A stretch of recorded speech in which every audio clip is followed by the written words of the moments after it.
Spartans have little less of an advantage now.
Let's see the Spartans win now.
Come on, show me how you weird that.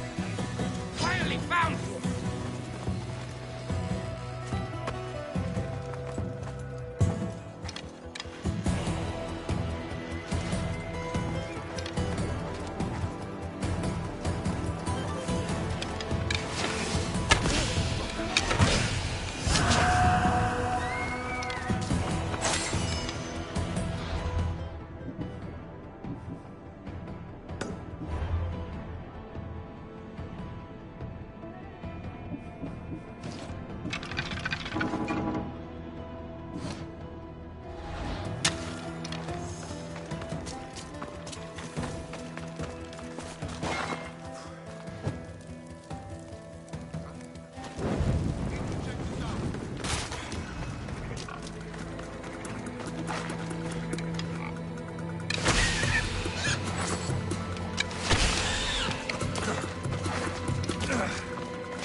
won't let you get away!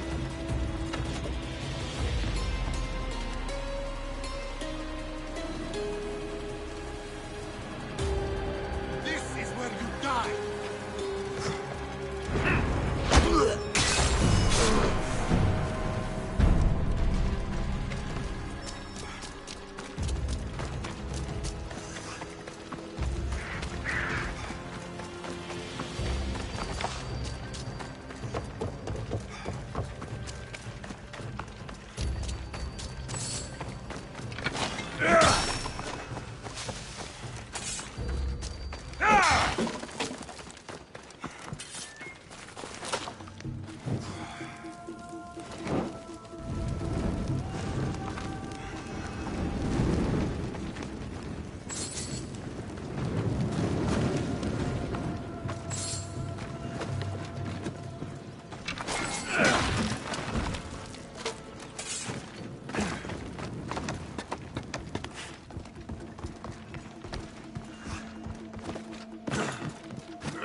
Ella.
You left a note on the board.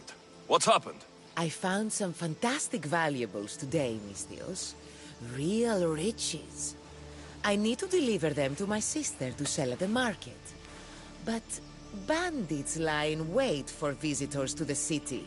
And you want me to kill all the bandits? Yes, Mistios. Each of them must die. It won't be easy. By a... I'll come back.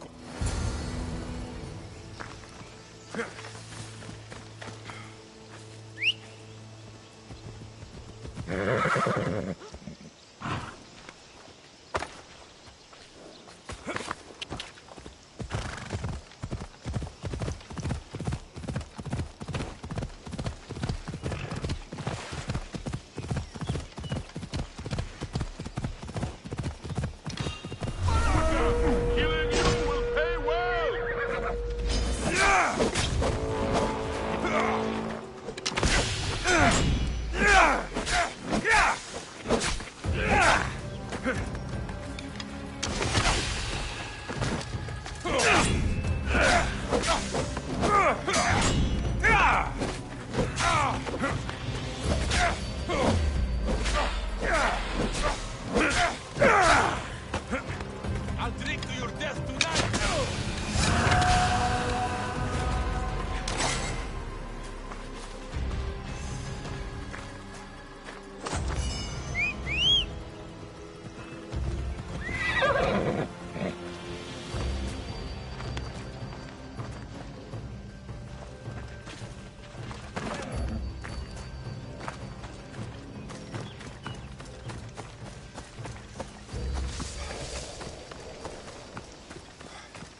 Let's hope no one notices me here.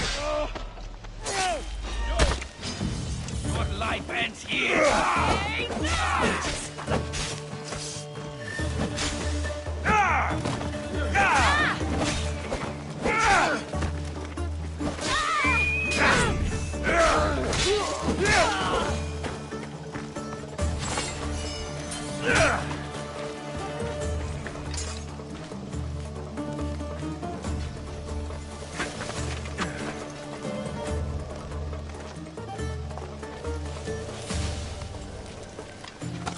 Now to the bounty.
You're back.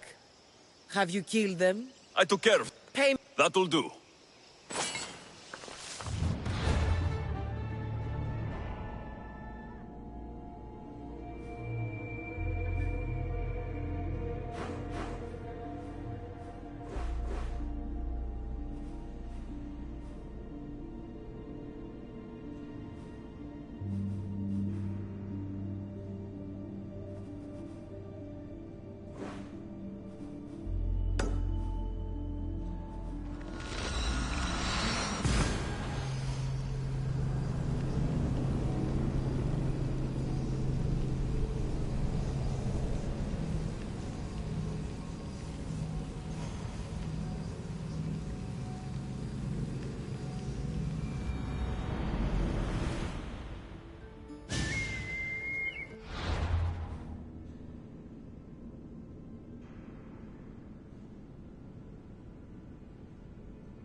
Come on.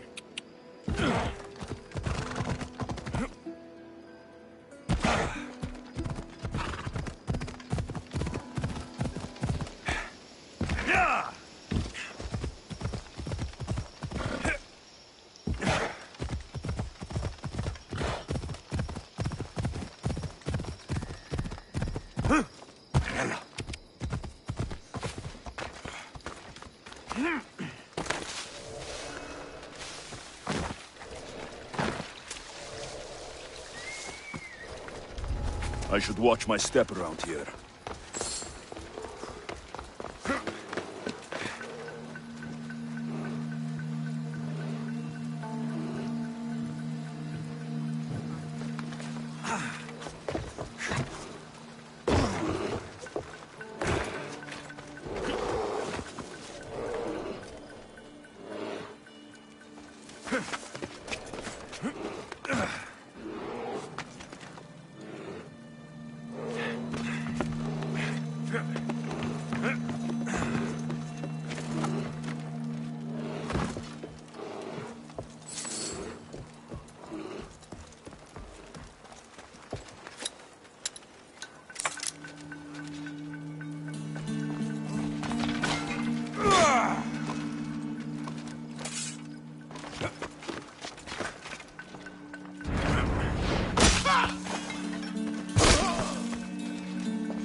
But he was also Dracula's uncle, connected through blood marriage to Bogdan's sister, father of the later Prince Stephen the Great. Bogdan II allowed the exiled Killerkjharris to remain in the capital city of Suceava, receiving education alongside Stephen and serving in the Moldavian military. This stay lasted from the late 1449 to the fall of 1451. Coming to an abrupt end when Bogdan was assassinated by his own brother, Killerkjharris5. Lacking many viable options, Vlad and Stephen escaped together to Transylvania, knowing full well that it would be imprudent to risk seeking refuge under the eye of John Killerkjharris, who had been stripped of his titles of Viceroy of Hungary as Governor of Transylvania, but still maintains military control as the title of Count of Severin and Timișoara. The young men attempted to make their way to Brașov, heartened by the support of Vladislav's boyar enemies and previous good relations with the councilmen of the city. Vlad felt that this would be their safest option. Of course, John Killerkjharris has no intention of allowing this to be the case. And immediately after being informed of the Wallachians' presence in February of 1452, commanded the mayor of Brașov to bar Dracula from settling in the city. Whether Vlad and his Moldavian cousin were forced out or instead kept in hiding around the area is not known for certain. Nonetheless, in September of the same year, Vladislav II also sent a letter to the mayor of Brașov upon hearing that his rival was still in the region. Dracula fled again, this time to the nearby town of Sibiu, where word of his presence made its way to the Transylvanian vice-governor. In response, Nikolai of Okna decided to hire an assassin to take the pretender down once and for all.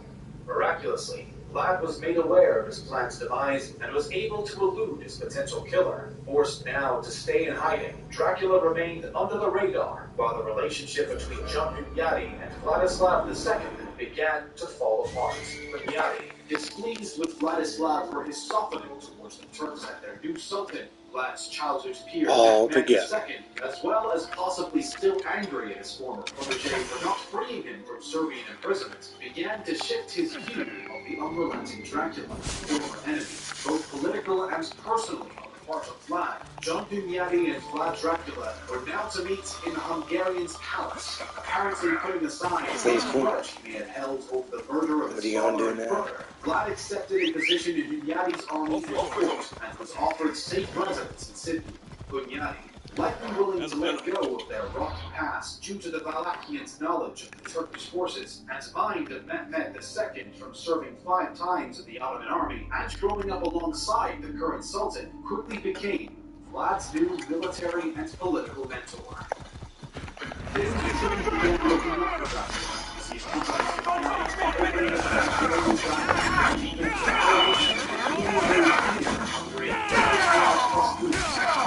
What did you think was going to happen? Dracula was given full support from the Hungarian authority and the Transylvanian Diet to accept the responsibility of defending Transylvania from the Turks at the recommendation of John Hunyadi himself. Still living in the town of Sibiu, Vlad was now essentially mirroring the duties his father had previously been put in charge of between 1431 and 1436. This new position became readily important after the fall of Constantinople as the Turks decided to attack Hungary in what was now 1456. Under the order of John Hunyadi himself, Vlad was to stay in Sibiu with his army as a defensive force, but only until he saw it fit to strike Wallachia, once again making an effort to seize the throne from his Beneshti rival. Likewise, Hunyadi also gave the go-ahead for Vlad's Moldavian cousin Stephen to execute his incursion into the territory of Petru III Aaron and dispose of the Turkish vassal, having kicked off his march on Vladislav II in June. With a sundry army of the Hungarians, Romanian mercenaries, boyars, and support from the cities of Transylvania, by July, Dracula engaged in combat with Vladislav II and fulfilled his promise of revenge for his murdered family members. Meeting his end at the hands of Vlad Dracula himself, Vladislav II Beneshti was no longer voivode of Wallachia, giving the title back to his victorious cousin. Vlad's second reign was undoubtedly his most successful, controversial, and by far its longest. Now styled Prince Vlad, son of Vlad the Great, sovereign and ruler of Hungary and the duchies of Appalach and Fagarash, Dracula swiftly tackled the challenge to re-establish positive relations with his neighbors, as well as looking into organizing the start of Petru Aaron's overthrow in Moldavia with his cousin Stephen. Instantly unsettled by their former vassal's new posture as voivode, the Turks became suspicious of Vlad's orders and decided to send a group of envoys to speak with him about the presumed payment of a yearly tribute as the free passage of the Turks through Wallachia. While Vlad agreed to these terms, he refused to travel to Constantinople to pay the tribute himself. Likely recalling the outcome, he blasted his father on the same journey. Though tensions with the Ottomans were now reduced to a low simmer, Vlad would later spark new confrontations, but not without handling business at home first. Demonstrated by his own words in a letter to the mayor of Brasov, Vlad believed firmly when a man or a prince is powerful and strong, then he will be able to do as he wills. But when he is without power, another one, more powerful than he, will overthrow him and do as he wishes. Before he could address foreign relations beyond keeping the peace, Vlad needed to consolidate his power at home. The boyars of Wallachia were one of the first focuses of Dracula during his second reign. Known for being corrupt and even traitorous at times, the boyar class essentially shared authority with friends, holding almost more overall power than the voivode himself. With a previous average of about 2 years of rule for every prince, boyars had shown their true colors and gained control. They often worked to put the weakest possible candidate on themselves to maintain the ultimate jurisdiction. According to Michael Behe, Dracula once said to an assembly of these boyars after asking them how many princes they know, "How do you explain the fact that you have had so many princes in your reign? The guilt is entirely due to their shameful injuries. Vlad had no desire for such corruption or punishment. He was running nobly responsible for the torture and murder of his older brother. Easter Day of 1457, just how these deals would be dealt became elusive. Multiple accounts of that day recall how Vlad first searched for where Mircea was said to be buried, finding his brother's body face down, and confirming the stories of his wicked death were true. Knowing this, Vlad the Impaler is about to reveal his true cruelty and anger against the corrupt boyars, who were responsible not only for the death of his family, but for the poverty of the country. Something had to be done. Vlad allowed roughly 200 boyars and their wives to come and celebrate the holiday as they typically would at the palace in Torgovishte. This time, though, as everyone finished their meals, Vlad had his men seize every boyar and wife and take them to celebration. The oaths were taken beyond the city walls.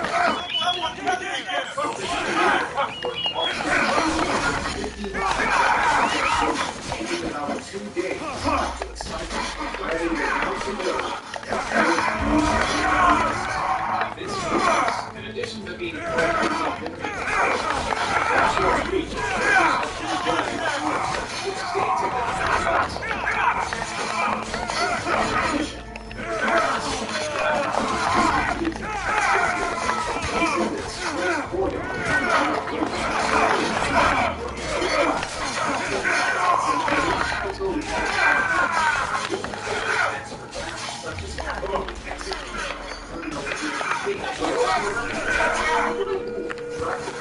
Following this fresh approach, throughout his reign, all of Vlad's appointments of new men to his court were based on Dmitry's loyalty, and only him, as he seemed determined to solidify his position of power, to deal with any possible mistrust or betrayal before it could even occur. There becomes apparent a running theme throughout Vlad's time as voivode that showcases his sometimes irrational response to issues of trust in general, possibly rooting itself in betrayals of his childhood. One example of an overzealous reaction to dishonesty. We see Dracula's emphasis on the importance of honesty. We're told of a merchant from Florence who found himself in Torgovishte on his way to Constantinople, bringing with him a carriage of money and goods. The merchant, upon arrival, went to the princely palace to ask for protection over himself and his goods during his stay in the capital. Vlad simply told the merchant to leave his things in the public square and come sleep in the palace. The merchant obeyed the prince's command, but when he returned to the carriage the following day, he discovered 106 missing gold ducats. After making this disheartening discovery, the merchant returned to Vlad and informed him of the matter. The prince assured him that both the money and the thief would be found, as there was no need to worry.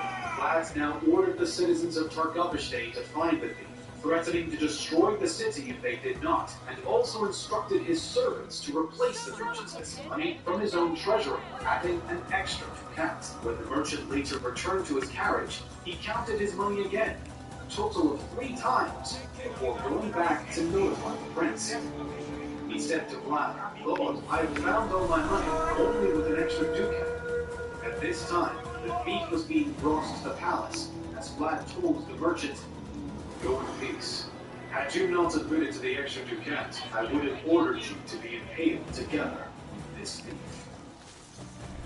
The story of the merchant, much like the anecdote about the golden cup that sat near a fountain in a deserted area to test his subjects and their honesty, which was never stolen or moved during Dracula's reign, showed his strong stance on morality and justice. He was not against tricking his people in order to test their ethics, even being said to address in disguise to roam the villages and observe the peasants and how well they followed his rules and policies. In general, Vlad was well loved and supported by the peasants of Latvia, earned through his lack of favoritism towards the rich and noble. No one could buy their way out of punishment or use any form of bribery to exchange was never seen in the class as a whole, but he did have a special feature to lazy and beggars.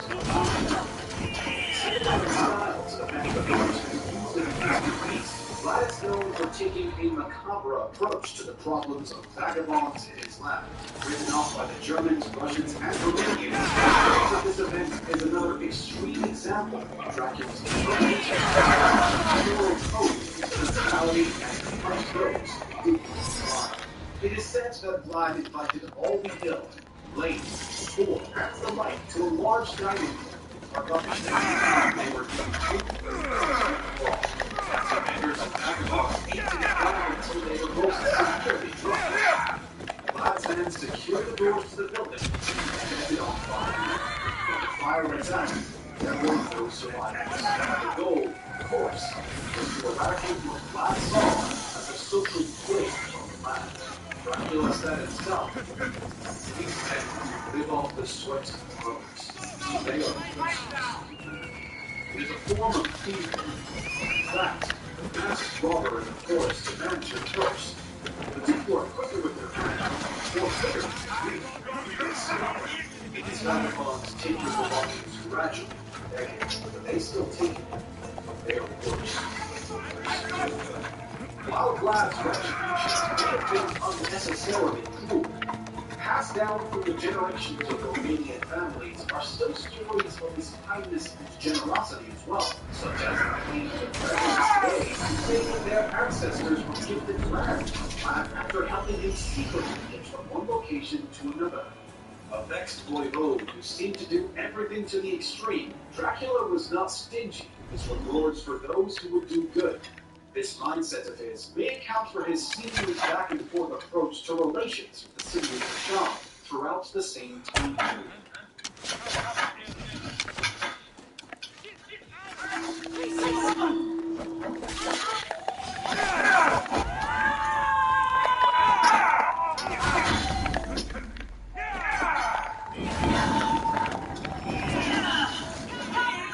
Black was not a enemy of the Shah, or Transylvania controlled by any.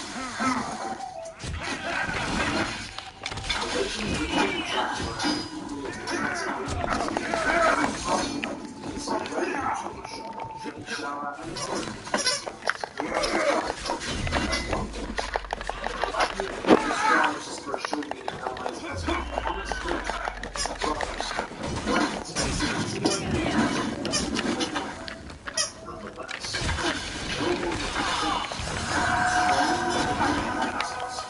One of the first signs of growing strife between Dracula and the German Saxon cities in Transylvania came after he chose the side of Michael Silagi and Killerkjharris over Habsburg, making them fast political enemies. When the citizens of Bistriza rebelled against the Silagis in response to what they considered escalating family, Vlad was quick to back his allies and help Michael Silagi to seal the town. The leaders of the rebellion burned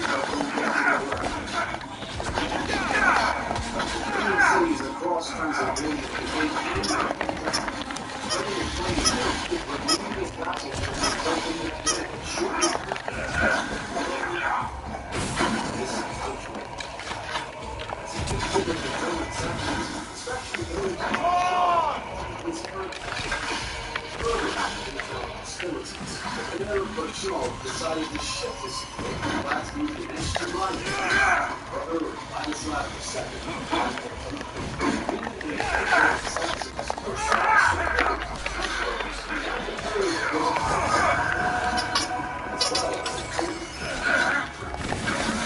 As if this betrayal wasn't enough, the city was also steadfast and newly pretended. Vlad's half-brother.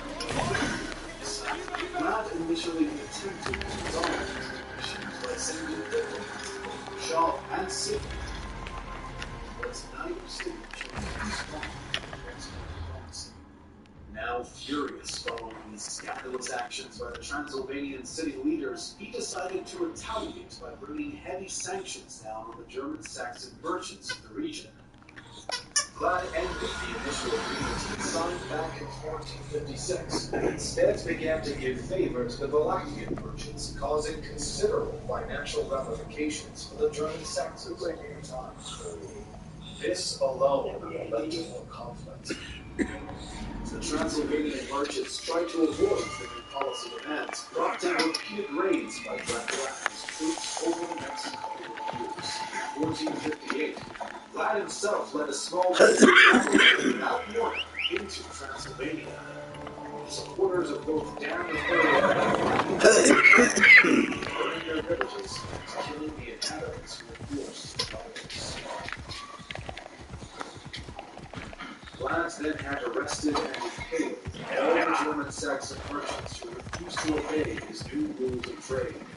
He also executed 14 young Saxons who had supposedly been sent to Wallachia to learn the Romanian language, citing that he believed them to actually be spies, which is abundantly likely. Finally, due to a softening of political tension in Hungary, diplomatic negotiations between Vlad and the Hungary and representatives of Warsaw occurred. Agreement was finally reached on November 23rd, 1458. The Shoguns agreed to hand over Dan III and his supporting boyars. The plan was to restore the terms of the commercial policy of the German Saxon merchants. The city of Warsaw was also required to pay 10,000 florins in war damages to Michael's regime. While everyone, especially Dracula, seemed dissatisfied with the stipulations, it seems that no one actually followed through, as Vlad was forced to perform a raid once again. This time, he attempts to capture his exiled rival. He set fire to crops and homes and impaled men and women children. But regardless of all of his efforts, Vlad was unable to seize the was already shortly afterward, 1460, Dan and his Shogun supporters raged attacks on Wallachia.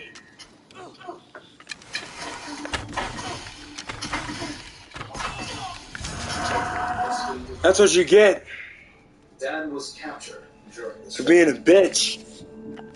First minute you come and fucking get the bounty on my ass. As soon as you're let free of it, you act like shit didn't just happen. The rest of Dan's supporters, who had also been captured, were then impaled. The city of Warsaw attempted to defuse the situation by this time. You know damn well. Fuck you did. Vlad the monk was no longer a political threat. Still trying to handle the situation himself, Dracula then attacked like you off scotch free while you was looking for me. Supporters of his half-brother. Despite the fact that, according to Michael B. roughly 30,000 German Saxons were killed during the assault, a peace treaty was signed on October 1st, 1460, between the Shogun City Council and Dracula representatives. Finally, Vlad could focus his foreign attention on especially considering his choice in 1459 to cease payment of the yearly tribute to Sultan Mehmed. Though Dracula ruled a notably small municipality with a pretty small army, his patriotism and dedication to his faith led him to the conclusion that the Turks must be dealt with.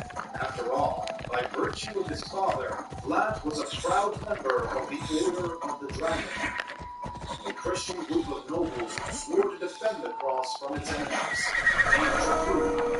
The dragon was given to Vlad II after he swore his This translates simply to son of the dragon, a name happily adopted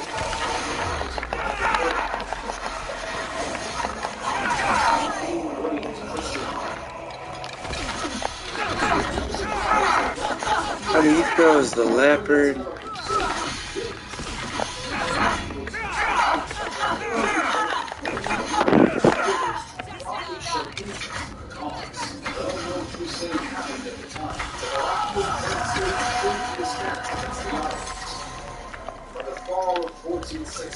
Vlad sent a letter to the elders of Warsaw stating that he detained Turkish envoys that had come to Wallachia to request peaceful passage through the municipality, allowing them to again raid and wreak havoc in the Transylvanian cities. Dracula, referring to himself as a Shogun brother and informed them that he had no wish to betray the city or his Catholic allies.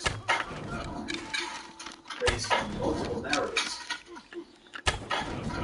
it is It's likely that these Turkish envoys were the victims of the famous nailing of the turbans, yeah.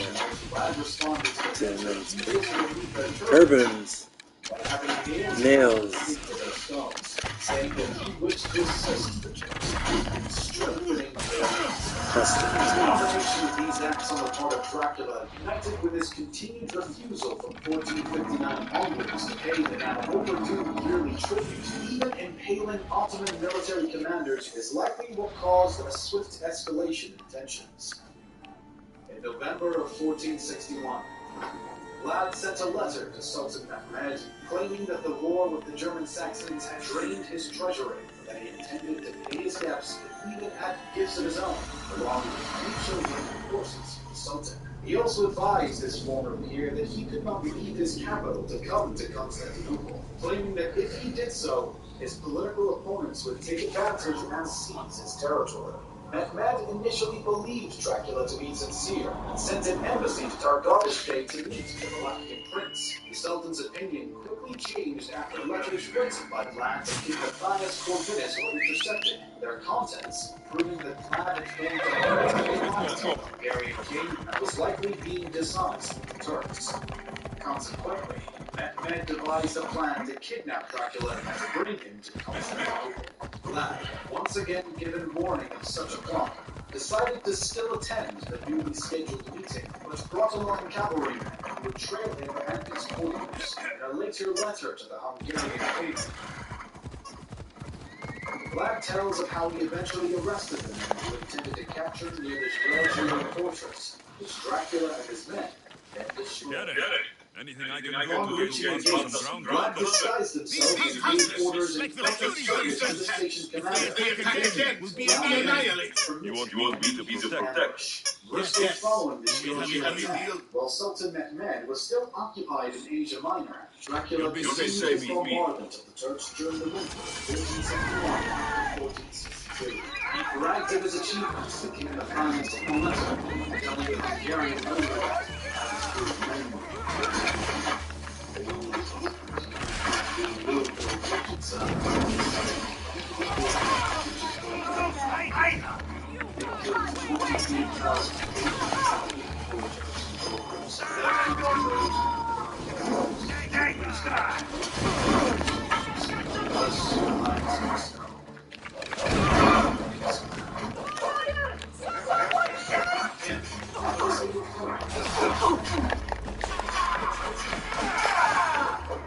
angered by Vlad's sudden aggression,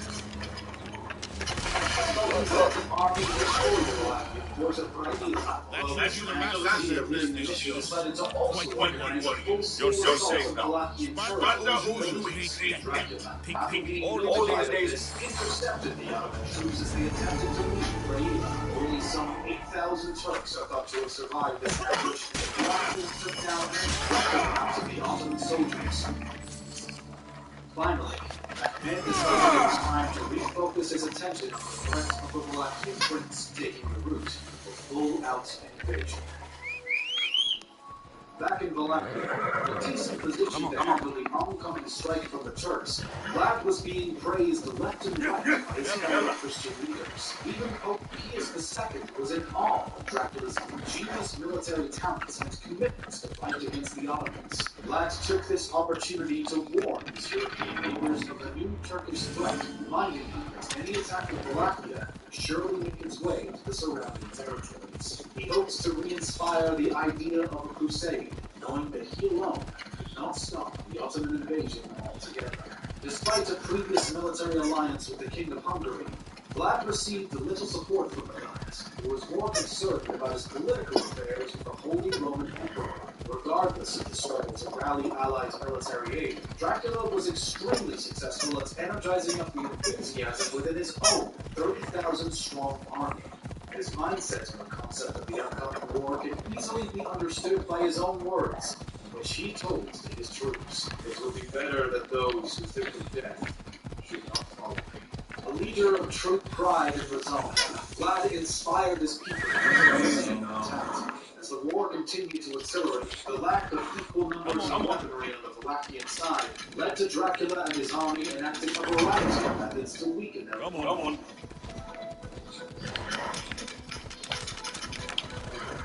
Some of these methods include germ warfare, scorched earth, strategic retreat, and guerrilla tactics.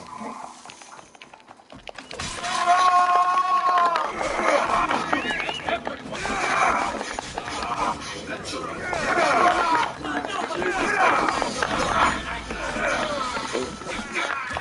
executing the strike which is now referred to as the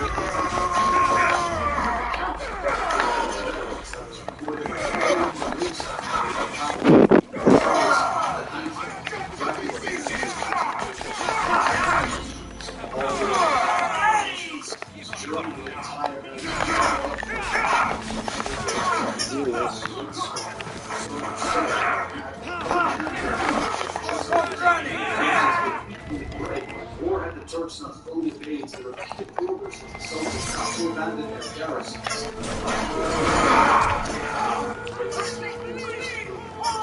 Dracula carried out some incredible acts.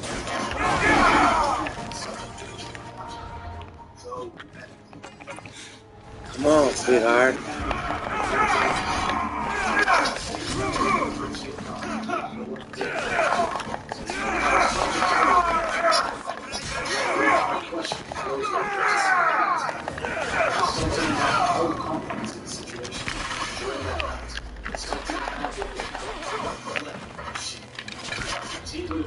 I'm sick and tired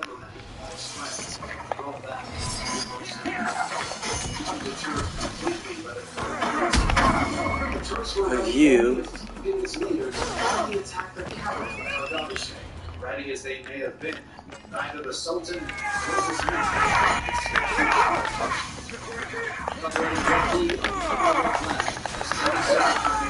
the remains of around 20,000 failed Turks. This scene is now referred to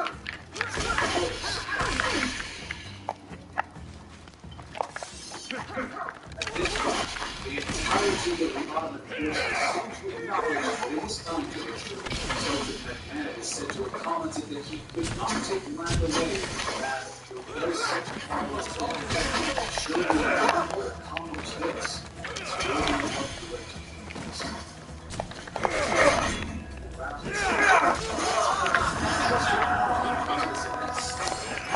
It's a remarkable control. The fortress of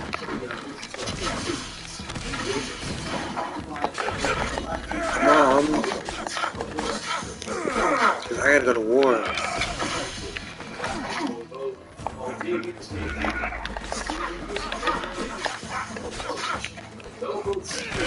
Get him! Get her! Humiliating failure to Dracula the Turks and not fully. Instead, the mission of taking control over Dracula was now left with the responsibility for due the hands of the younger brother. If they this means war. I like that. Take another one. Take that. That's how you do it. Where you at?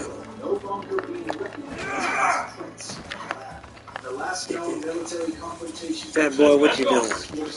It is said that Vlad's mistress and mother, later to be known as Medea the Evil, threw herself out of the Roman fortress and into the river, choosing to be eaten by the fish of the hour already. rather than be taken captive by the Turks. Oh, he's mine. Dracula's new plan was to now need to ask for support in defending his territory and sovereignty. A long period of waiting, followed by weeks of negotiation. Your justice. A battle's brewing, and we could use a mercenary of your strength to make peace with the Turks and support the princely position of Verdu. This clearly would have angered Vlad, who had thought Matthias to be an ally, but he likely never anticipated that this would lead to his arrest at the hands of the King of Hungary, in a truly heinous plot, tricking Dracula into believing he was supported in retaking the throne. Matthias sent Vlad off along with a reasonable contingent. Upon arriving at Königstein Castle, under the orders of the king, the Slovak mercenary who led the contingent force arrested Vlad and brought him back up to Matthias to be held as prisoner. In order to defend such sudden and inexplicable actions towards someone who'd been deemed a Christian hero, the Hungarians attempted to use forged letters of false submission to the Turks with Vlad's signature on them. Vlad was betrayed, as these letters were wildly out of character. Terminology, attitude, and poor language that would never be attributed to Vlad, historians have discovered that the likely author was a man by the name of Johann Ridul of Brasov. While some believed these letters to be true, shit, I'm sorry, I'm over here fucked up, man. Having a song, bitch. But yeah, I got you. While Dracula was not released for some 12 years from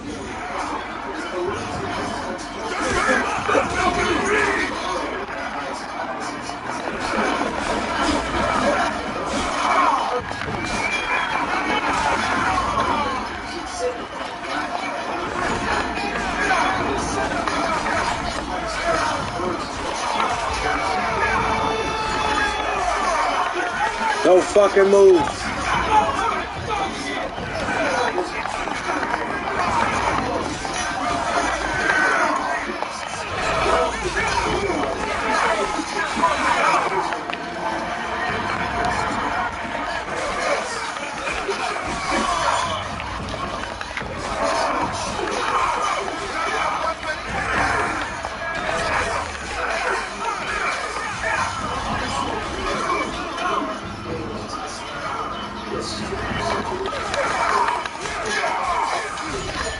Glad you sent him in.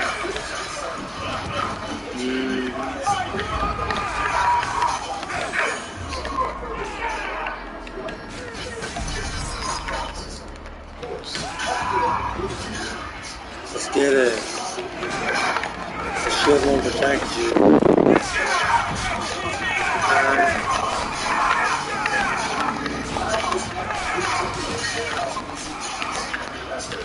Waiting.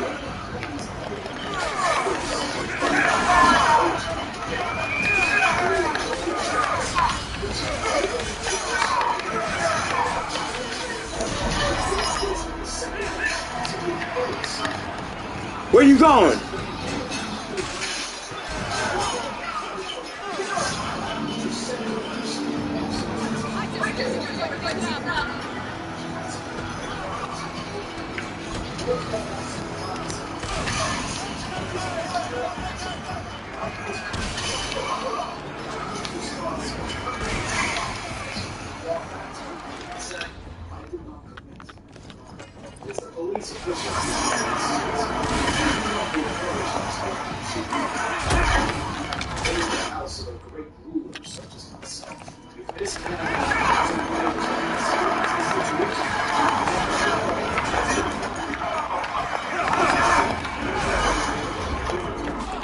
For being a scared punk ass bitch and strike me.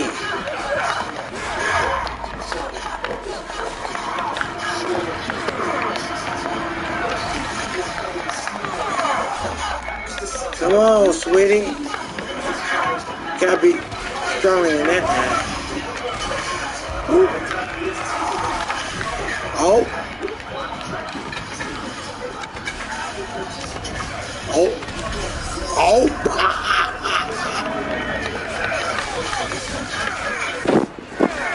That's how you are, sweetie. You are like a little girl. It's not good. I'll get better.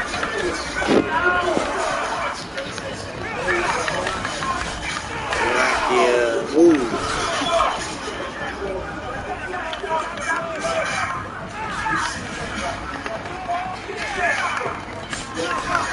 Move. I'll kill him.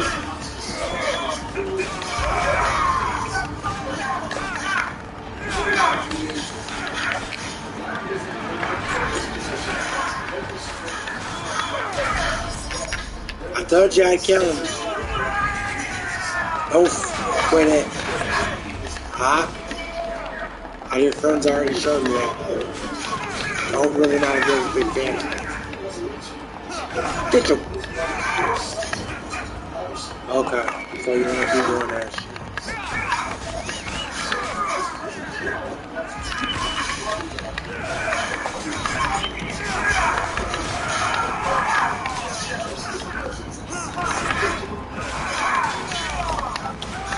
See, why y'all always think y'all are better? Huh? Why you think you're better than me?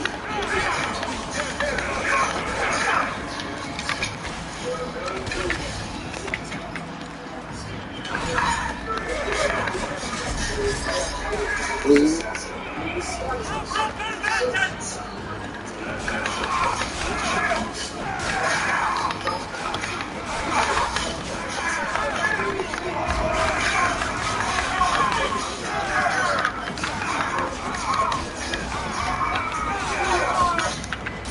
Come on, get through, get through. Come here, pork chop. Come here, pork chop. Chop your ass.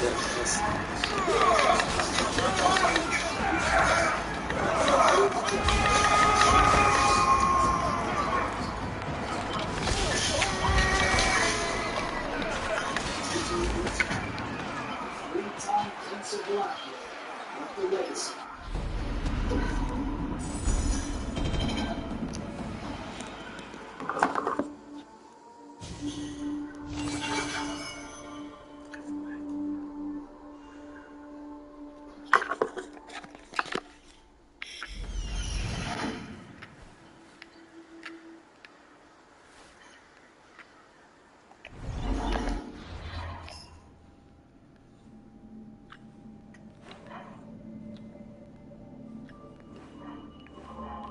In June 1462, a vast Ottoman army under Sultan Mehmed II advanced on the city of Killerkjharris5 in Wallachia. After weeks of grueling ambushes and pitched battles,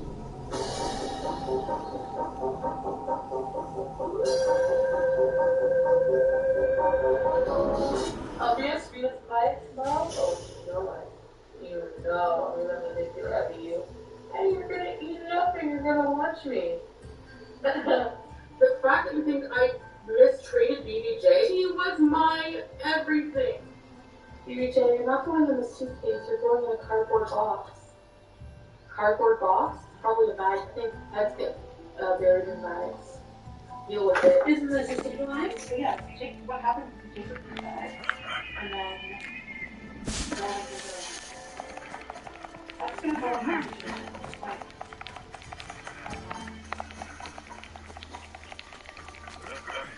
Yeah, I'm sure that's not gonna happen. I would rather probably be doing sleeping with the FFG. There's no way that would happen. Hello everybody, in today's video we are taking a look at her community page post. She is still talking about BBJ, so since she's still talking about it, we're going to talk about it. We're going to talk about what happened. Basically, Booty Booty has been exposed as a mistreater of animals. BBJ has been dealing with really horrific conditions, her elder cat, and French Fry Girl actually was able to rescue the cat and her family adopted the cat, alright? So, basically, we're going to take a look at this entire community page post for life. I just want to show you this really first because I think it's important. This is the very ending of her community page post, but I want to read it first. Let's ease and leave these horribly bad people to death. Hi, sorry I let you down, BBJ, and you have to be affiliated with liars, criminals, chain smokers, and vile stalkers for the rest of your life. First of all, you smoked so much onto that cat that there were piles and piles of smoke, but as if being a smoker makes somebody a bad cat owner. You know what makes somebody a bad cat owner? Letting the nails grow into the pads of the paws and having so much fur and so much excrement on that cat's backside that they need to be shaved. That's what you did. That's what you did, okay? I don't care who owns BBJ. I don't care if they have to lie to you to get BBJ or whatever the case may be. At least the cat will be respected, loved, and taken care of. Fed, Pete exposed you. He said that you fed the cat treats. I don't care whose family has BBJ. As long as the cat is treated well, respected, taken to the vet, fed, and their medical needs are met, that cat is way better off with that person, you know, FFG's family than you. I can't even believe that you took write something like that. Funny how you Sir, put the fucking thing down. But I was such a bad owner. Don't throw shit. 20 years. I'm gonna repeat what one of my commenters, somebody that watched my video, said this, and I could not agree more. BBJ did not survive because of shuts out. She survived in spite of you. That's it. That's all. You did everything you could to get rid of that cat, including probably euthanize it. All right. And then she said, end of art. So this was all for views. She's a greedy French right girl, doing everything for views and for money. End of art. So the BBJ art, the stole my cat, never mind, you can have it. I can speak with my husband who told me he alone was an art. I told him it was all fake. Put it down. Don't fucking move. It's true. That was the real thing. But to her, it was an art. Lovely. You must be a lot of fun at parties. Okay, so I wanted to bring up one more point. On my last video, somebody had commented this, and a lot of you liked the comment, so I just wanted to respond to this and bring it up myself, because I like when you guys tell me things in the comments, and I want to make your points, you know, heard. I want to make your voice heard as well. So here's the thing. Foodie Bootie's main criticism of French Fry rescuing BBJ and BBJ is that French Fry Girl had to put her dogs down. And so Foodie Beauty feels that she should not be villainized, quote unquote, for wanting to euthanize BBJ when French Fry Girl did the same thing. Now, what everybody needs to understand, which is a great point that you guys made in my comments, is that so the same vet that actually was there for French Fry Girl's, you know, dog being put down was there for BBJ and taking care of BBJ. So that same vet does not feel that BBJ needs to be put down, but did feel that it was the appropriate action for French Fry Girl's dog.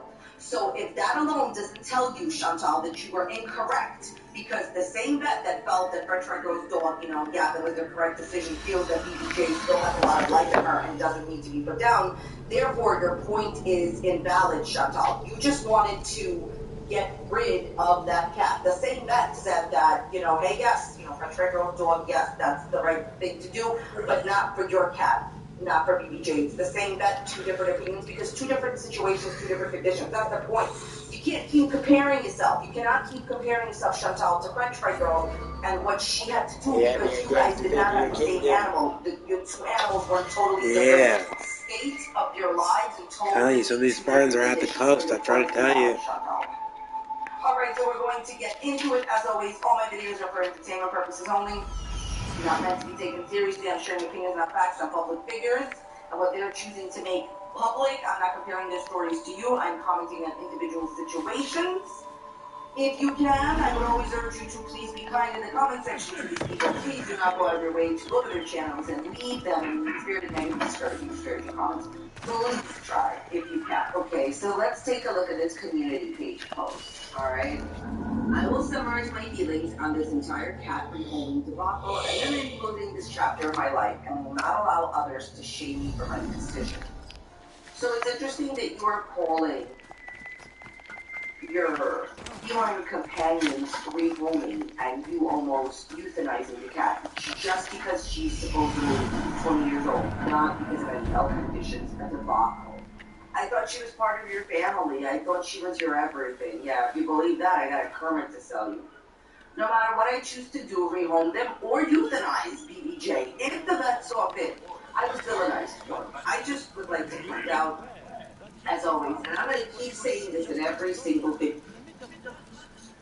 Are you someone that really wants to follow God? Now and more.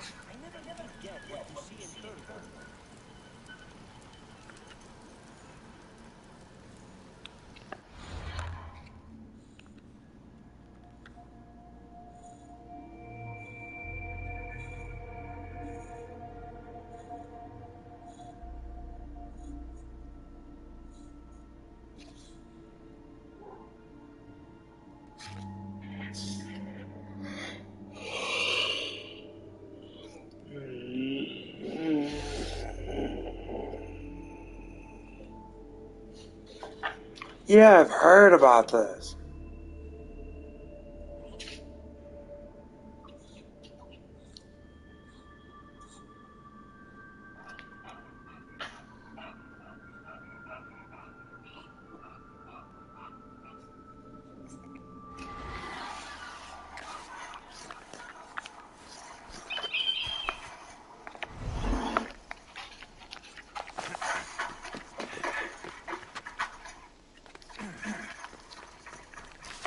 don't want to be that guy.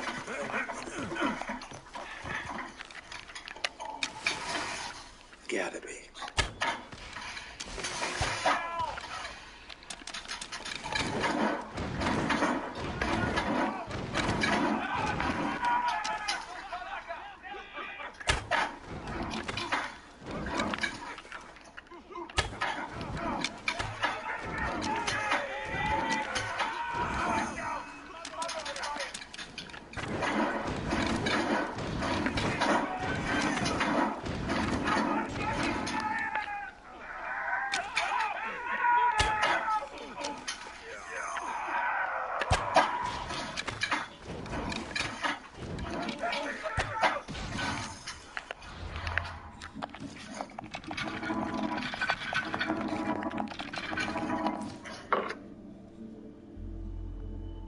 Now,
Cecil Pearson Jr. Gale!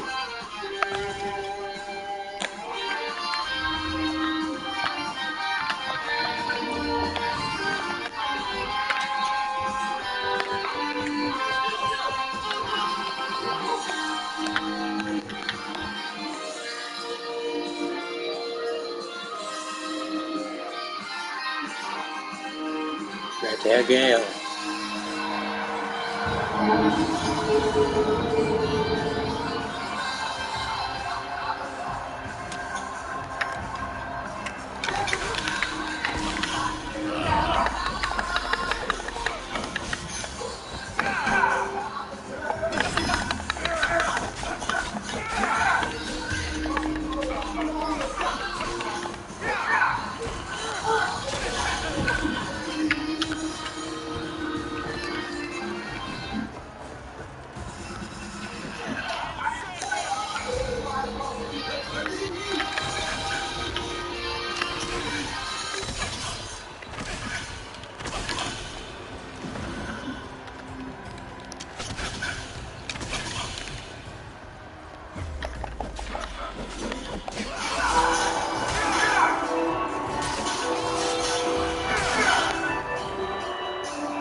I'll let the pain sink in when you leave. Now you're getting closer, closer to mine. I watch the water back flow, burning your eyes. Every touch is just taking me high. Look at us, just beating it high. Give you what you want, give you what I need. Away back, stop and see you don't need. You know I fall for it every time. I can't ever let you cross in my eyes.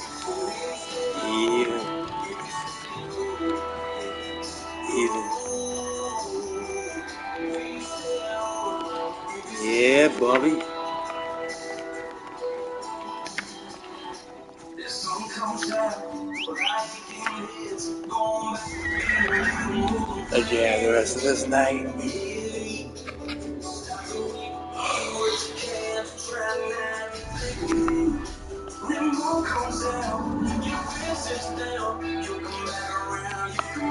Round.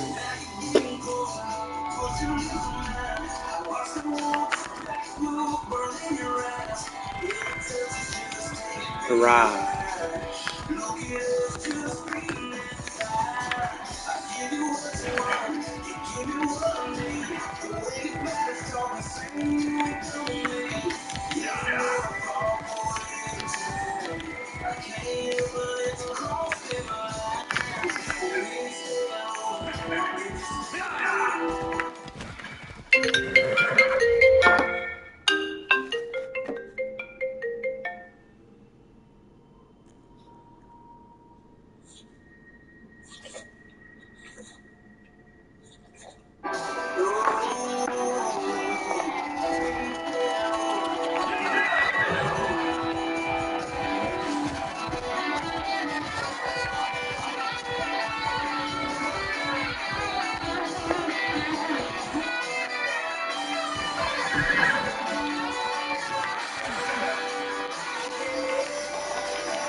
the hell out.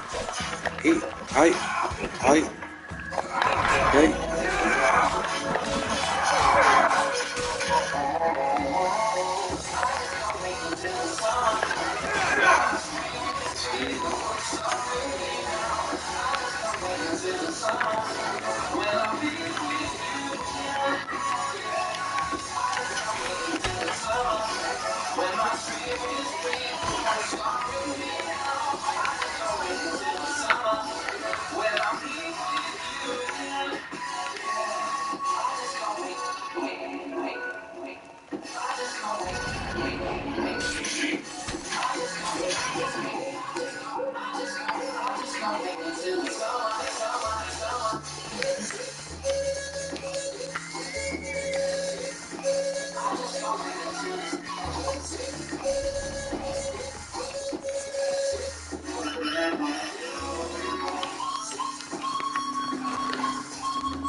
Come on.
Oh.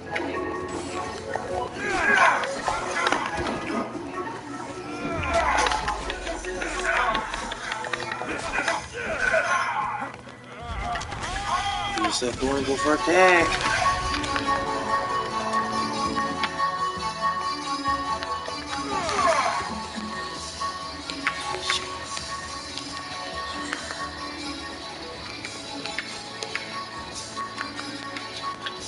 Oh, yeah.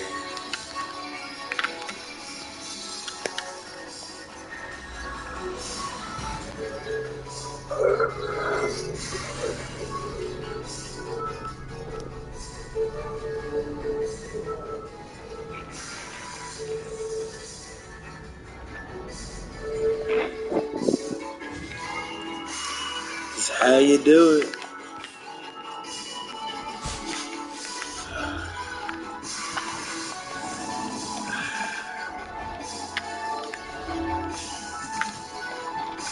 With your arrow.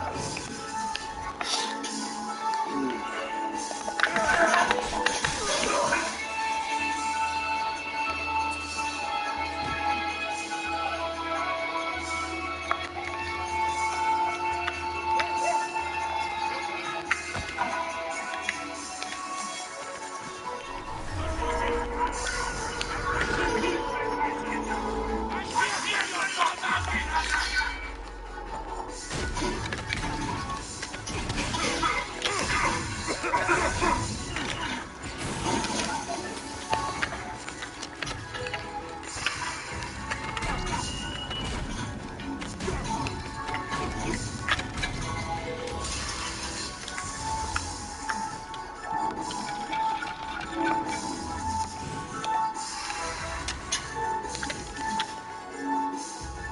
We're setting sails. Be there.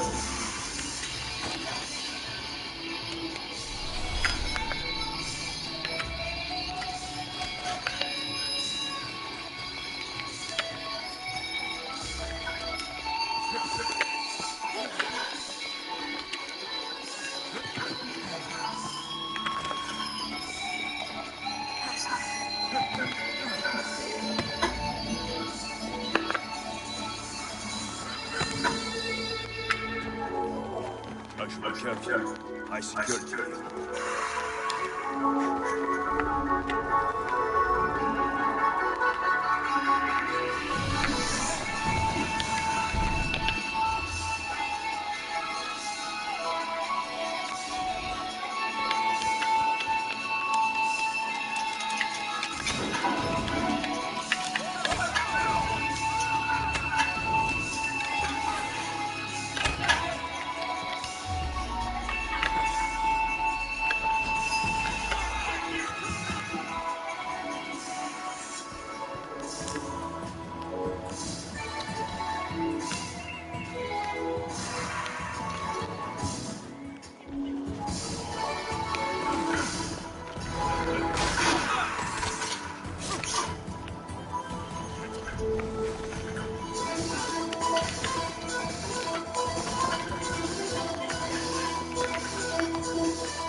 Napoleoni.